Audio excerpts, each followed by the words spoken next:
신앙 고백하시겠습니다. 나는 전능하신 아버지 하나님 천지의 창조주를 믿습니다. 나는 그의 유일하신 아들 우리 주 예수 그리스도를 믿습니다. 그는 성령으로 잉태되어 동정녀 마리아에게서 나시고 본디오 빌라도에게 고난을 받아 십자가에 못 박혀 죽으시고 장사된 지 사흘 만에 죽은 자 가운데에서 다시 살아나셨으며 하늘에 오르시어 전능하신 아버지 하나님 우편에 앉아 계시다가 거기로부터 살아있는 자와 죽은 자를 심판하러 오십니다. 나는 성령을 믿으며 거룩한 공교회와 성도의 교제와 죄를 용서받는 것과 몸의 부활과 영생을 믿습니다. 아멘. 찬송가 176장 부르시겠습니다. 176장입니다.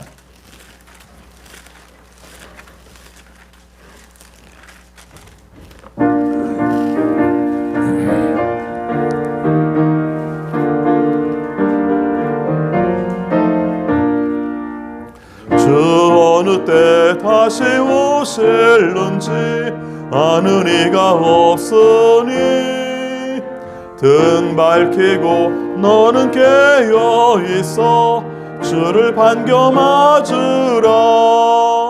주 안에서 우리 몸과 마음이 깨끗하게 되어서 주 예수님 다시 오실 때에 모두 기쁨으로 맞으라. 주 오늘에 다시 오신다면 부끄러움 없을까?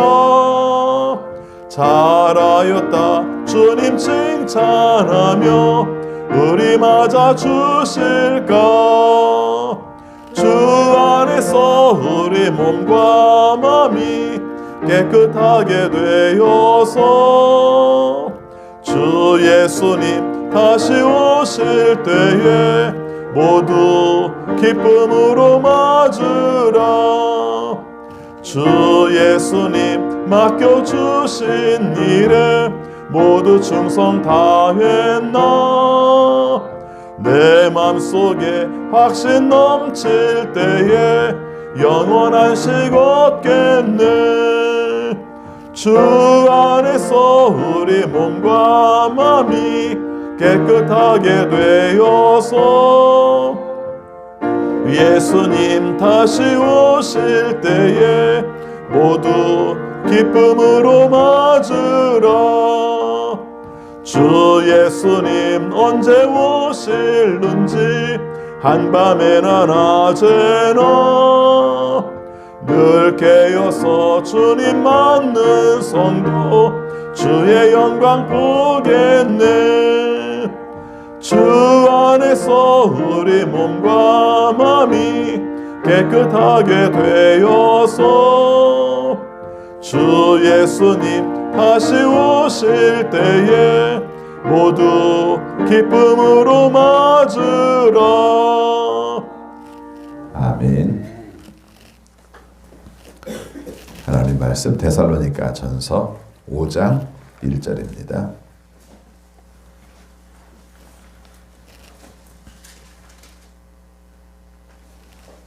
데살로니가 전서 5장 1절부터 11절까지 교독합니다. 형제 자매 여러분, 그 때와 시기를 두고서는 여러분에게 더 쓸 필요가 없겠습니다.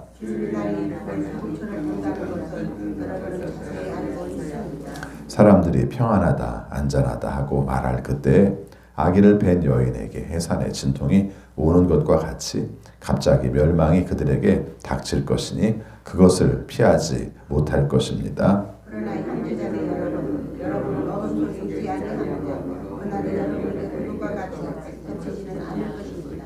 여러분은 모두 빛의 자녀요 낮의 자녀입니다. 우리는 밤이나 어둠에 속한 사람이 아닙니다. 그러므로 우리는 다른 사람처럼 잠자지 말고 깨어있으며 정신을 차립시다. 잠자는 자들은 밤에 자고 술에 취하는 자들도 밤에 취합니다. 그러나 우리는 낮에 정신을 차리고 믿음과 사랑을 가슴막이를 갑옷으로 입고 머리를 중앙에 옥으로 씁시다. 하나님께서는 우리를 진노하심에 이르도록 정하여 놓으신 것이 아니라 우리 주 예수 그리스도로 말미암아 구원을 얻도록 정하여 놓으셨습니다. 그리스도께서 우리를 위하여 죽으신 것은 우리가 늘 자고 있는 그리스도와 함께 살게 하실 것입니다. 같이 있습니다. 그러므로 여러분은 지금도 그렇게 하는 것 같이 서로 격려하고 서로 덕을 세우십시오. 아멘. 오늘도 주님의 말씀에 순종하심으로 형통하는 우리 모두가 되시기를 축원합니다. 오늘 함께 읽은 말씀도 어제 말씀에 이어서 우리가 재림의 때가 언제 오는가 이 말씀에 대해서 함께 살피고 있습니다. 어제는 이제 하나님 앞에서 우리가 모두가 다 들려 올라갈 때가 있을 것이다. 이 말씀을 했다면 이제 시기에 대해서 이야기를 합니다. 어느 때인가, 어느 시기인가, 주님이 오시는 날은 언제인가 이렇게 말씀을 하죠. 여기에 강조되는 말씀이 있습니다. 모른다는 것입니다. 그렇죠? 우리가 분명히 주님께서 예언을 하신 내용이 있어요. 때와 그 주님께서 다시 오신다라는 시기에 그 주님께서 다시 오신다는 말씀은 분명히 맞지만 때와 시기는 모른다 이렇게 말하죠. 마태복음에 보면은 아버지만이 아신다라는 말을 쓰고 있어요. 아들인 자신도 모르고 아버지만이 아신다 이렇게 말씀을 하죠. 그래서 그럼 안 오시는 건가? 아니요. 오시는 건 분명한데 어느 때인지 어느 시기인지는 알 수 없다 이렇게 말씀을 해요. 오늘 말씀에 보니까 뭐라고 표현합니까? 주님의 날은 밤에 도둑처럼 온다 이렇게 말하죠. 도둑이 예고하고 옵니까? 아니잖아요. 언제 올지 모르지 않습니까? 그래서 지키는 자는 언제나 깨어 있어야 된다 하는 것을 알게 하기 위해서 그렇게 말씀을 합니다.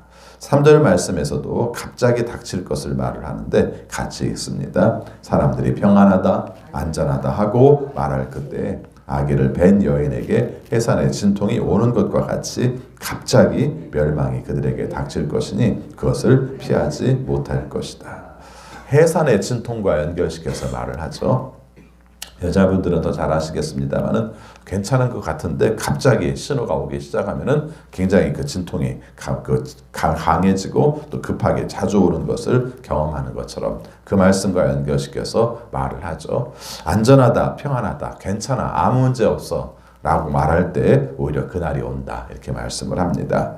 그리고 여기 강조하는 내용 중에 하나가 그 4절 말씀 같이 있습니다. 그러나 형제 자매 여러분 어둠 속에 있지 아니하므로 그날이 여러분에게 도둑과 같이 덮치지는 않을 것입니다. 이 말씀이 또 이제 오해의 여지가 또 있는 거죠. 이단들이 시한부 종말론을 말을 할 때 그 사람들도 성경을 읽잖아요. 성경을 읽으면 어떻게 시한부 종말론을 말할 수 있겠습니까? 때와 시기는 아무도 모른다. 밤에 도둑같이 온다. 이렇게 말을 했다는 거죠. 근데 이제 4절 말씀을 가지고 끄집어내요. 거기서 뭐라고 말합니까? 그런데 어둠에 속한 사람들은 그렇겠지만 우리가 하나님께 속한 사람들은 도둑과 같이 덮치지는 않는다고 말하지 않았느냐. 그래서 알려주신다. 이렇게 해석을 합니다. 근데 틀렸습니다. 그렇지 않아요. 그것은 어떤 뜻이냐면 이런 내용입니다. 어느 때, 어느 시기, 몇 월, 며칠 이것은 모든 사람이 다 몰라요. 근데 다만 우리가 여기서 빛에 속한 사람들, 어둠에 속한 사람들이 아니라 빛에 속한 사람들은 갑자기 뭐 아무 일도 안 하다가 그냥 당하듯이 그렇게 오지는 않는다는 말씀입니다. 이건 어떤 뜻이냐면은 뒤에 있는 말씀과 연결시켜 말합니다만은 하나님께서 늘 깨어있게 하고 경각심을 갖게 하고 돌이키게 하고 늘 준비되어 있음으로 말미암아 준비 안 된 상태에서 당하지는 않는다는 말씀입니다.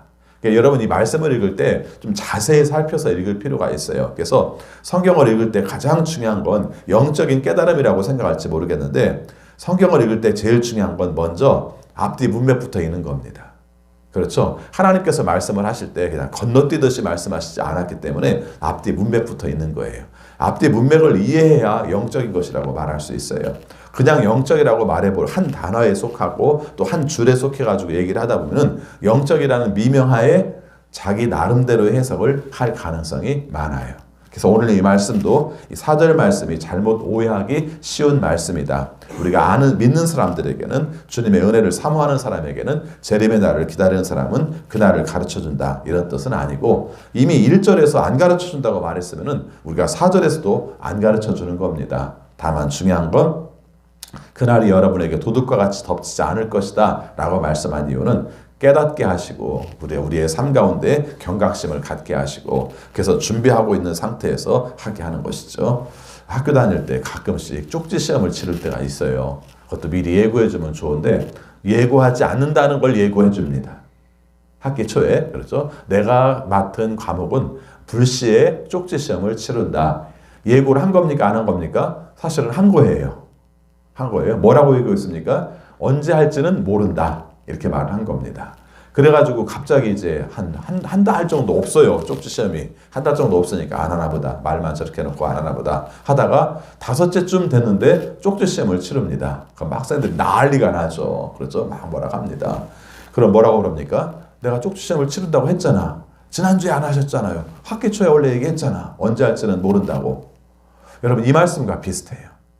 비슷합니다. 그런데 어떤 사람은 쪽지 시험을 맨 학기 초에 얘기를 하고 나서 5째 주, 전주, 4째 주에 말하지 않았어도 어떤 사람은 아무 문제가 없습니다. 어떤 사람이 그럴까요? 매주 준비되었던 사람은 아무 문제가 없는 것이죠.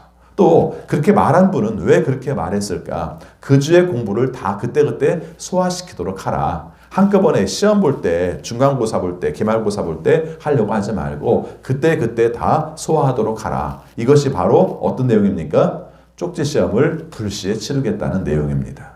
여러분 여기에서 주님께서 언제 오실지 몰라. 이 말이 우리 갑갑하게 알려주면 좋을 텐데 그럼 그때까지 잘 준비를 하고 있다가 그럴 수도 있지만 우리가 어떻게 합니까? 되게 그때 가서 하려고 하죠. 그럼 사실은 재림의 의미는 주님 앞에 섰을 때 온전한 게 맞아요. 그런데 주님께서 진짜 원하시는 건 뭐냐면은 매일매일 주님을 모신 사람답게 살아가라는 게 답이에요.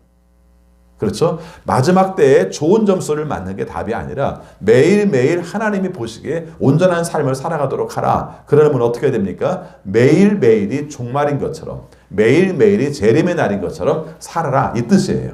그래서 오늘 말씀에서 강조하는 건 그런 뜻입니다. 언제일까? 아무리 계산해도 의미가 없어요. 여러분 재림의 날만 그런 게 아니라 구약 성경에서도 우리가 앞으로 되어질 일들에 대해서 말한 내용 중에서 가장 중요한 건 뭔 줄 아세요? 그것이 됐네 안 됐네? 우리는 자꾸 그걸 따지려고 해요. 그런데 성경에서 앞으로 되어질 일들을 말을 하는 것은 지금 정신 차리라는 얘기예요. 성경에서는 일관돼요. 지금 온전하게 살도록 하라. 그때 가서 온전하면 뭐해? 지금 온전해야지. 지금 온전한 모습으로 살아서 하나님의 자녀답게 하나님께 영광을 돌리며 살아야지. 이게 재림의 목적이라는 것이죠. 그래서 시험 합격하면 된다라고 생각하지 말고 지금 순간순간 하나님이 원하시는 모습으로 살도록 하라. 이것이 바로 재림의 목적이다. 이렇게 말하죠. 자, 그러니까 지금 나오는 말씀이 그래서 이렇게 이어져요. 뭐라고요? 지금 사는 삶의 자세에 대해서 말합니다. 나처럼 살아라. 밤처럼 살지 말고 나처럼 살아라. 이게 바로 답이죠. 그래서 계속해서 나오는 게 빛의 자녀, 그 다음에 어둠에 속한 사람들 이런 얘기가 나옵니다. 자, 5절 말씀 같이 읽습니다. 여러분은 모두 빛의 자녀요. 낮의 자녀입니다. 우리는 밤이나 어둠에 속한 사람이 아닙니다. 이런 뜻이죠. 그래서 늘 주님이 오시기를 기다리면서 밝게 사는 사람들이 바로 낮에 속한 사람들, 빛의 자녀. 반대는 뭐예요? 어둠에 속한 사람들, 어둠의 자녀가 되겠죠. 자, 그 다음에 이제 비교해서 말을 합니다. 빛에 속한 사람들과 어둠에 속한 사람들을 비교를 하는데, 자, 6절, 7절 말씀 같이 있습니다. 그러므로 우리는 다른 사람들처럼 잠자지 말고 깨어 있으며 정신을 차립시다. 잠자는 자들은 밤에 자고 술에 취하는 자들도 밤에 취합니다. 밤에 속한 사람들 얘기를 해요. 자는 사람들, 깨어있지 못하는 사람들, 정신 차리지 못하는 사람들. 사실은 자지 말라, 깨어있어라, 정신을 차리라 다 같은 말이죠. 오늘 우리의 삶 가운데에서도 늘 경각심을 가지고 살아라 하는 말이죠. 사람이 어떻게 잠을 안 자요? 자야죠. 근데 그것은 어떤 생각입니까? 살아가는 삶의 자세가 늘 졸린 듯이 살고 있는 거죠. 그렇죠? 뭐 깨어있지도 못하고 정신도 못 차리고 뭐가 좋은지 뭐가 나쁜지 모르고요. 세상에 여러 가지 건강들이 문제가 있지만은 정신 건강은 굉장히 중요해요. 그 다음에 정신 건강 못지않게 또 중요한 게 뭐냐면은 우리의 삶 가운데 습관이에요. 이 습관도 어떻게 말하면 건강이라고 말할 수도 있어요. 그렇죠? 어떤 습관을 가졌는가 하는 것이 그 사람의 됨을 만들어요. 어떻게 만드는가? 그 사람이 어떤 습관을 가지고 있냐 하는 것이 그 사람이 가고자 하는 방향들을 정하게 하는 것이죠. 그래서 습관을 갖게 하는 건 중요한데 낮에 사는 사람처럼 살아야 되는데 밤에 사는 사람처럼 살면 안 된다. 또 밤의 특징이 하나가 있잖아요. 뭔가 보이지 않기 때문에 은밀한 일들을 해요. 근데 이것이 하나님께서 보시기에 좋지 않아요. 다른 사람 눈에 안 보이면 괜찮은 겁니까? 그게 아니라는 것이죠. 우리는 모든 것이 드러나 있는 것처럼, 태양 아래 모든 것이 드러나 있는 것처럼 사는 사람들입니다. 뭐라 숨어서 하지 않고 하나님께서 원하시는 뜻대로 사는 사람들입니다. 이렇게 말씀을 하죠. 여러분, 여기 말씀에 보니까 낮에 속한 사람들에 관한 이야기를 해요. 자, 우리 8절 말씀부터 10절까지를 같이 읽겠습니다. 그러나 우리는 낮에 속한 사람이므로 정신을 차리고 빛과 믿음과 사랑을 가슴막이 갑옷으로 입고 구원의 소망을 투구로 씁시다. 하나님께서는 우리를 진노하심에 이르도록 정하여 놓으신 것이 아니라 우리 주 예수 그리스도로 말미암아 구원을 얻도록 정하여 놓으셨습니다. 그리스도께서 우리를 위하여 죽으신 것은 우리가 깨어있든지 자고 있든지 그리스도와 함께 살게 하려는 것입니다. 아멘. 7절의 말씀에서 낮에 속한 사람들의 특징이 있습니다. 어떻게 해요? 정신을 차려요. 그 다음에 또 하나는 갑옷을 입고 있어요. 갑옷은 전쟁 용어죠. 투구도 전쟁 용어예요. 다 막는 겁니다. 어떻게 막아요?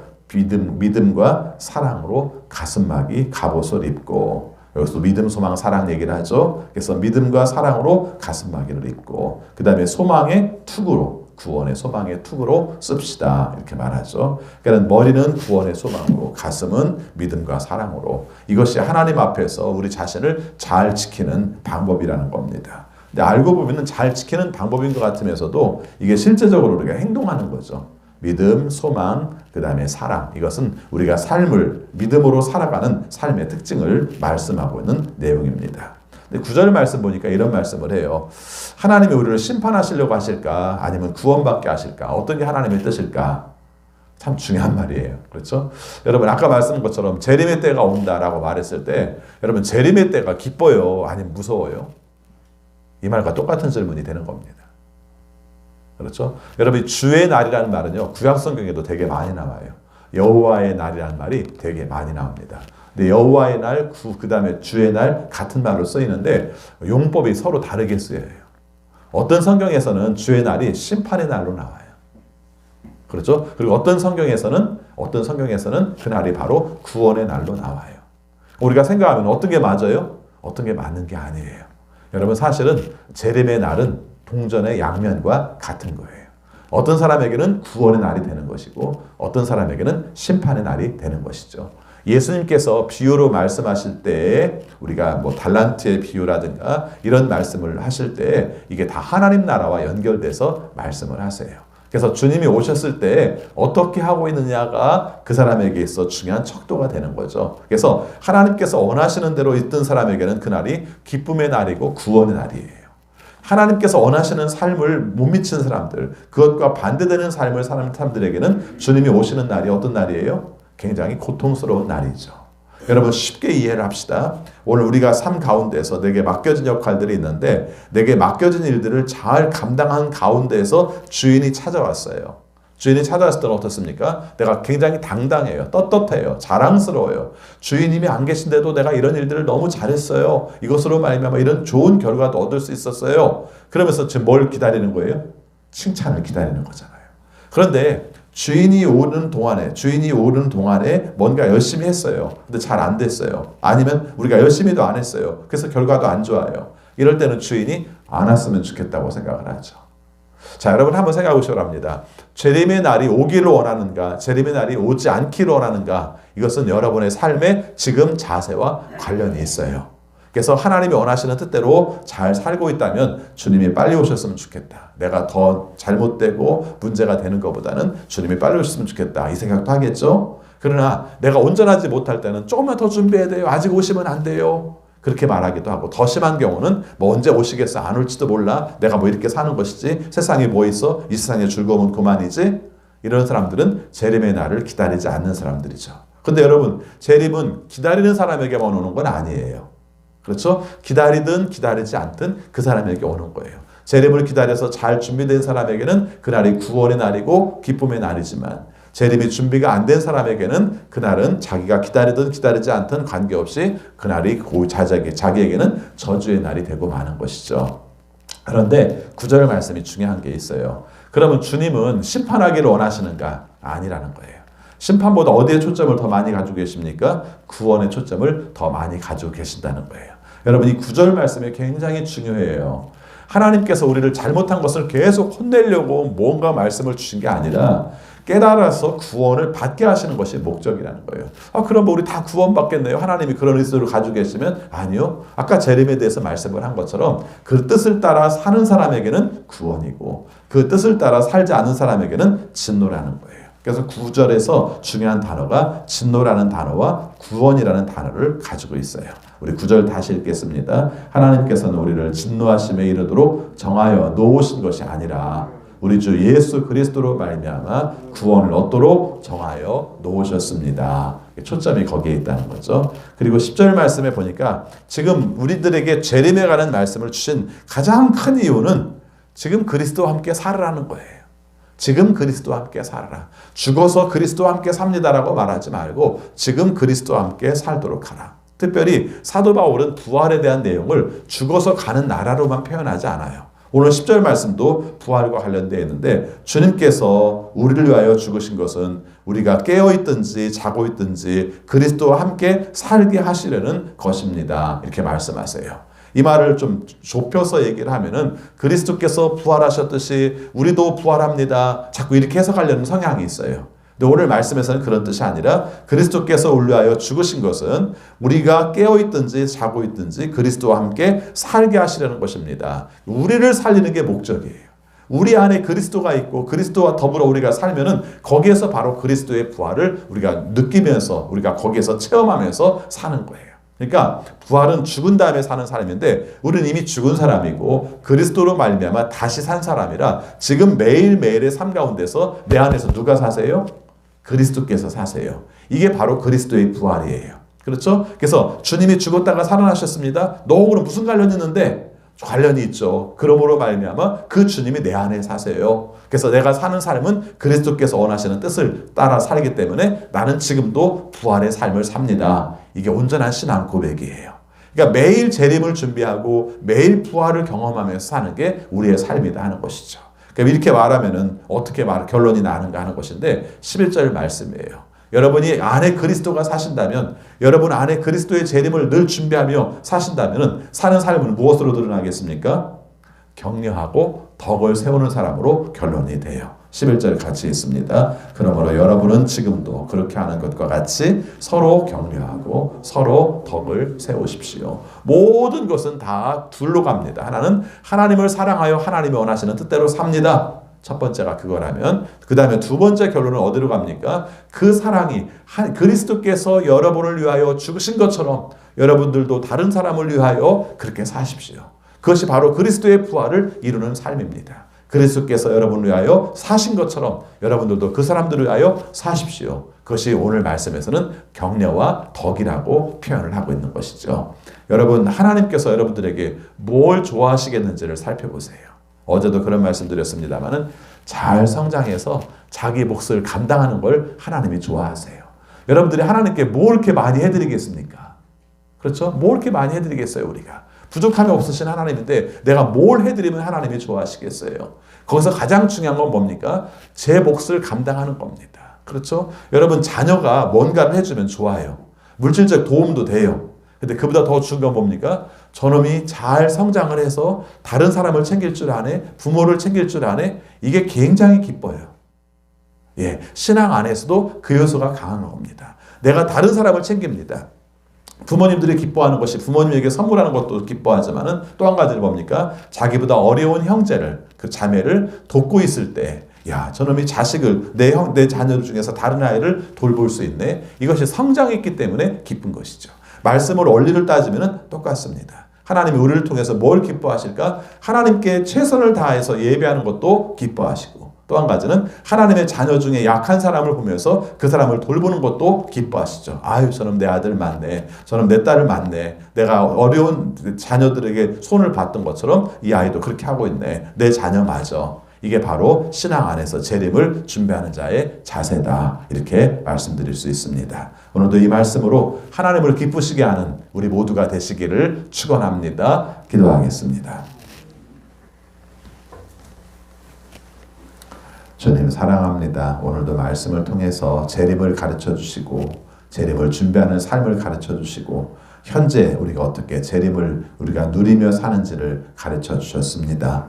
이 말씀을 늘 기억하면서 하나님의 사랑을 깨닫게 하시고 우리가 이 세상에서 재림을 준비하는 삶을 살게 하여 주옵소서. 오늘 말씀에서 하나님께서 우리를 진노하시려고 하신 것이 아니라 구원하시는 것이 하나님의 뜻이라는 것을 알려주셔서 고맙습니다. 우리의 삶 가운데에서 필요한 것으로 알려주셔서 도둑같이 마음에도 불구하고 하나님의 뜻을 깨달아 우리가 돌이킬 수 있게 하신다는 말씀이 고맙습니다. 언제나 하나님의 자녀답게 덕을 세우고 하나님의 자녀답게 격려하는 삶을 살아 하나님 안에서 매일매일의 삶이 재림의 삶 또 부활의 삶을 살게 하여 주옵소서. 하나님 코로나로 인하여 겪는 어려움이 큽니다. 주님께서 친히 도와주셔서 하나님의 방법대로 우리가 깨닫게 하시고 감당하게 하시고 또 결국은 하나님께서 물리쳐 주셔서 하나님이 주는 평화를 누리며 살아갈 수 있도록 도와주옵소서. 끝이 보이지 않아 힘듭니다. 주님께서 해결하여 주옵소서. 치료제와 백신이 개발되게 하시고 또 의료진들과 방역당국을 통하여서 우리가 이 코로나 종식이 될 수 있도록 도와주시되 하나님의 방법으로 이루어지게 하여 주옵소서. 코로나 상황에서 우리 성도들이 겪는 어려움들이 많습니다. 특별히 장기화되면서 경제적으로 겪는 어려움들이 큽니다.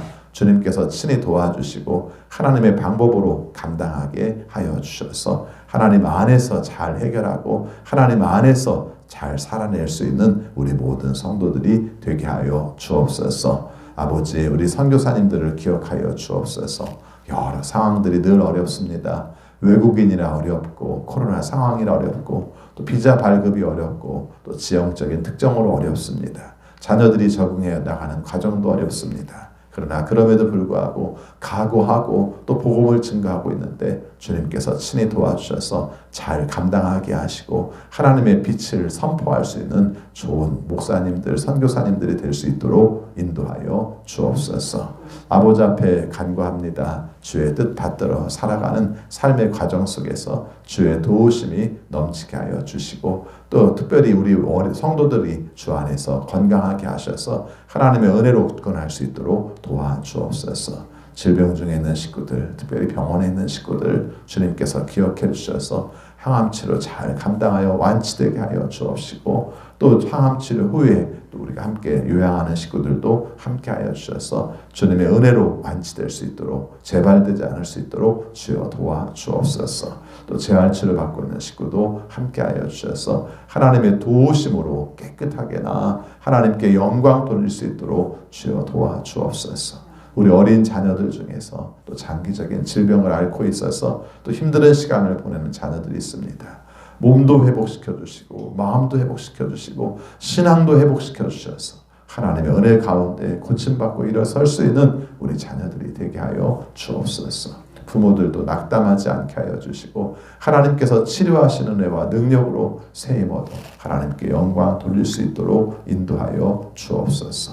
아버지 앞에 간구합니다. 우리 자녀들 기억해 주셔서 분별력 있게 하시고 또 지혜 있게 하셔서 가야 될 방향들을 제대로 알아 하나님이 원하시는 길을 갈 수 있는 우리 자녀들이 되게 하여 주옵소서. 금년 한 해 학업이 잘 이루어지지 않고 있습니다. 이것이 인생에 있어서 오점이 되지 않도록 좋은 방향들을 가르쳐 주시고 또 잘 감당할 수 있도록 도와주옵소서.